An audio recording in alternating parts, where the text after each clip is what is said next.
कुर्बानी के रंग हैं। आइए हमारे साथ एक साथी मौजूद हैं। अस्सलाम वालेकुम। वालेकुम अस्सलाम। खरीद से आपका इसमें ग्रामी क्या है भाई? मेरा नाम मोहम्मद हसनैन है। हम इस्लामाबाद से आए हैं, पाकिस्तान से आए हैं। आप बाई आए हैं, बाई रोड आए हैं? हम ईरान तक बायर आए हैं और उसके बाद फिर हम बाई रोड ईरान से आए हैं इराक़ तक। तो आप नजफ़ या शरफ से पैदल आ रहे हैं?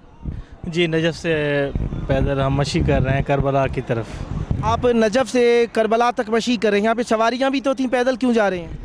ये सफ़र इश्क है और इमाम हुसैन अलैहिस्सलाम ने फरमाया है कि नमक से रोटी खा लेना लेकिन मेरी ज़ियारत तर्क न करना।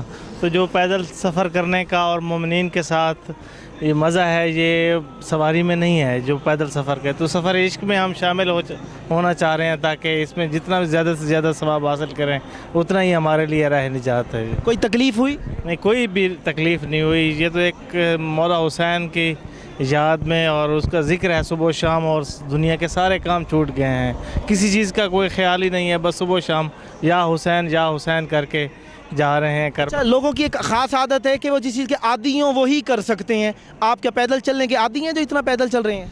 पहले कभी ज़िंदगी में इस तरह के सफ़र नहीं किए, लेकिन इस सफ़र में महसूस ही नहीं हो रहा। सबसे बड़ा जो मौजज़ा है मौला हुसैन का कि सोते हैं सुबह उठते हैं तो लगता है कि कोई थकावट ही नहीं है।